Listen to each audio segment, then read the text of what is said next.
Deuteronomy chapter 15.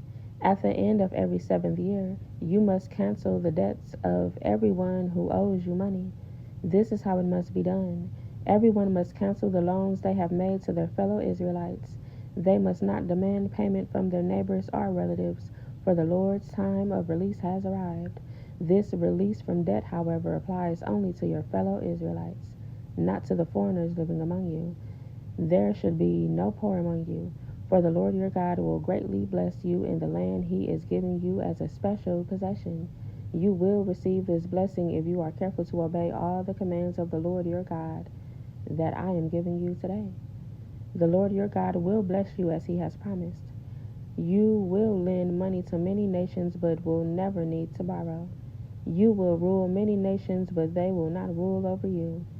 If there are any poor Israelites in your towns when you arrive in the land the Lord your God is giving you, do not be hard-hearted or tight-fisted toward them. Instead, be generous and lend them whatever they need. Do not be mean-spirited and refuse someone a loan because the year for canceling debts is close at hand. If you refuse to make the loan and the needy person cries out to the Lord, you will be considered guilty of sin. Give generously to the poor, not grudgingly, for the Lord your God will bless you in everything you do. There will always be some in the land who are poor. That is why I am commanding you to share freely with the poor and with other Israelites in need. If a fellow Hebrew sells himself or herself to be your servant and serves you for 6 years, in the 7th year you must set that servant free. When you release a male servant, do not send him away empty-handed. Give him a generous farewell gift from your flock, your threshing floor, and your winepress. Share with him some of the bounty with which the Lord your God has blessed you. Remember that you were once slaves in the land of Egypt, and the Lord your God redeemed you. That is why I'm giving you this command. But suppose your servant says, I will not leave you, because he loves you and your family, and he has done well with you.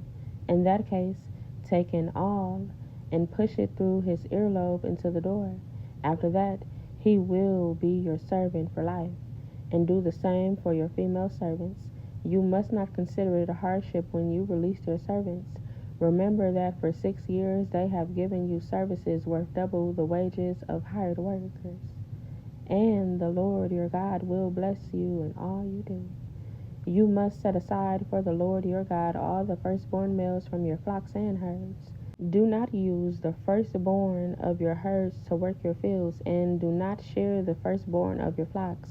Instead, you and your family must eat these animals in the presence of the Lord your God each year at the place he chooses.